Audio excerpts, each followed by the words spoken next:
Monsieur le maire, Madame la première adjointe, mes chers collègues. Je m'exprime effectivement au nom de tous les élus de la majorité. Merci Madame la première adjointe, ainsi que les services de la ville, pour votre présentation préliminaire, pour sa précision, sa cohérence et sa pertinence. Nous approuvons très chaleureusement le budget primitif parce qu'il traduit notre vision politique dans le droit fil de notre mandat, sur la base d'hypothèses réalistes, tenant compte de l'incertitude de la loi de finances du budget de l'État, dans un équilibre financier tout à la fois audacieux et responsable. Au nom des élus de la majorité, je le réaffirme devant vous, la boussole qui a guidé notre action depuis 2020, c'est l'intérêt général. Et le principal moyen que nous mobilisons pour servir les Lyonnaises et les Lyonnais, plus que jamais, c'est le renforcement de nos services publics. Le service public, c'est d'abord des femmes et des hommes pleinement investis au quotidien dans leur mission. Je vous parle de nos ATSEM, de nos agents des écoles, de nos bibliothécaires, de nos médiateurs culturels, de nos éducateurs, de nos agents d'entretien, de nos policiers municipaux, de nos personnels administratifs ou techniques qui permettent à la ville d'être au rendez-vous de ses obligations pour satisfaire les besoins et les attentes de nos concitoyens. Oui, nous sommes fiers d'assumer pleinement notre responsabilité d'employeur. Dès lors, notre responsabilité est de permettre à nos agents d'aller au bout de leur carrière dans les meilleures conditions. Nous assumons, pour la santé et la prévoyance de nos agents, d'avoir renforcé la participation employeur avec une modulation sociale. Nous assumons l'investissement de la ville dans la qualité de vie au travail. Nous assumons le pacte social. Évidemment, nous nous sentons comptables de l'équilibre de la caisse de retraite de nos agents, la CNRACL, pas simplement en assurant la hausse du taux de cotisation, mais par notre action résolue en vue de garantir la santé et la sécurité au travail, de prévenir l'usure professionnelle, de permettre à nos personnels de prendre leur retraite au-delà de l'âge légal. Est-il nécessaire de rappeler que si 90% des fonctionnaires territoriaux partent en retraite en étant en situation d'activité, ce sont près de 50% des salariés du privé qui, eux, partent en n'étant plus en activité depuis 2 ans en moyenne. Oui, nous considérons l'augmentation de la masse salariale de 6,9% par rapport au BP 2025 comme la traduction de notre priorité, reconnaître et développer la capacité des hommes et des femmes qui animent nos services publics, créer les emplois qui accompagnent le développement de notre service public. Grâce à l'attractivité de notre collectivité, nous avons de moins en moins de mal à recruter dans les métiers en tension en particulier et pour assurer l'ouverture de nouveaux équipements, de nouvelles crèches ou pour renforcer nos équipes de policiers municipaux. Depuis la loi de finances de 2020, la suppression de la taxe d'habitation a réduit l'autonomie fiscale des collectivités et réduit leurs liens avec nos concitoyens locataires puisque seuls les propriétaires sont concernés par la taxe foncière. En dépit d'une contribution de la ville au redressement des comptes de l'État qui n'est pas encore connue, nous assumons notre action pour un service public de la ville fort, sans céder non plus à la facilité qui consisterait à demander toujours plus aux contribuables. Non seulement nous sommes parmi les villes de plus de 200 000 habitants, celle qui a le taux de taxe foncière sur le bâti le plus faible avec 31,89%, devant Nice ou Toulouse, mais aussi dans le Rhône, devant les villes gérées par l'opposition comme Saint-Priest avec 34,95%. Ce n'est pas par des incantations ou des renoncements que nous y arrivons, c'est aussi par des économies, en particulier sur les charges à caractère général qui baissent de 3,8%. Fin 2025, la dette de la ville est globalement au niveau de 2020, en dessous de 400 millions d'euros.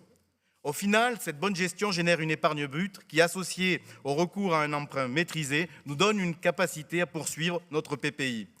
Cela nous permet d'envisager sereinement un plafond de dépenses d'investissement en augmentation de 24 millions d'euros par rapport à 2025.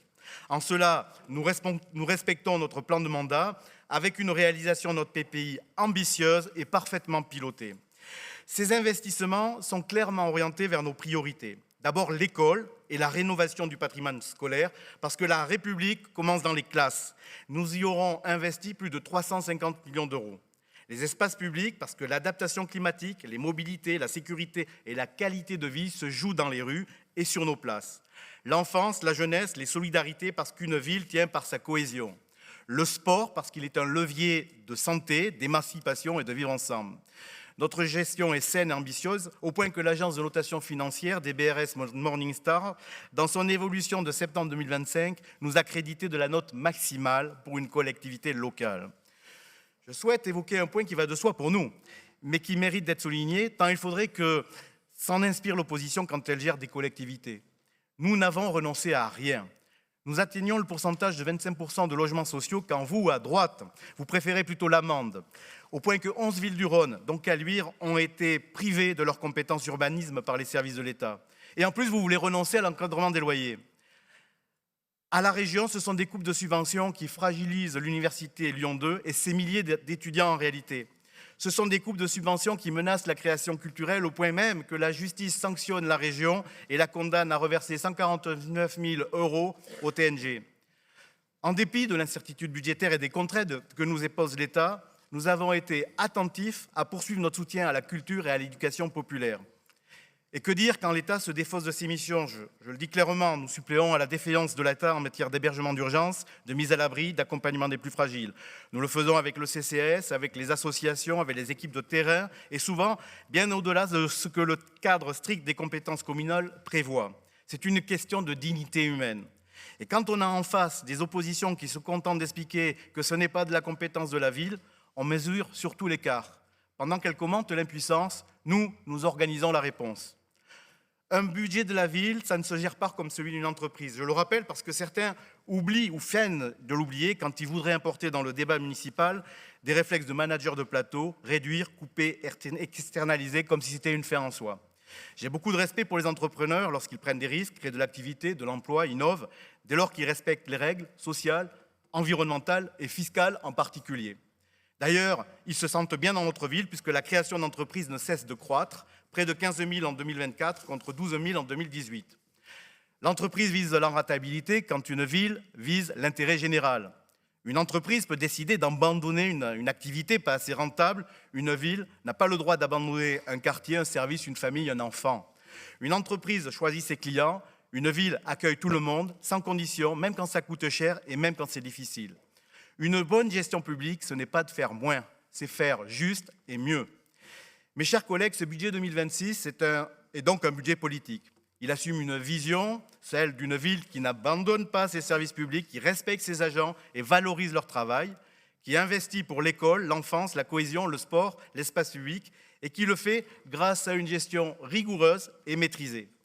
Il est politique parce qu'il résiste aux caricatures, parce qu'il refuse les postures et parce qu'il choisit une ville qui protège, une ville qui investit pour l'avenir, sans se raconter d'histoire et sans raconter d'histoire aux Lyonnaises et aux Lyonnais. Si l'opposition veut faire du soupçon une méthode, libre à elle. Dans le flou imposé par l'absence de loi de finances, dans un contexte national qui transfère des charges sans garantir de stabilité, Lyon tient sa ligne, protéger, transformer et tenir les équilibres. C'est cette cohérence que la majorité défend et c'est pourquoi nous voterons ce budget.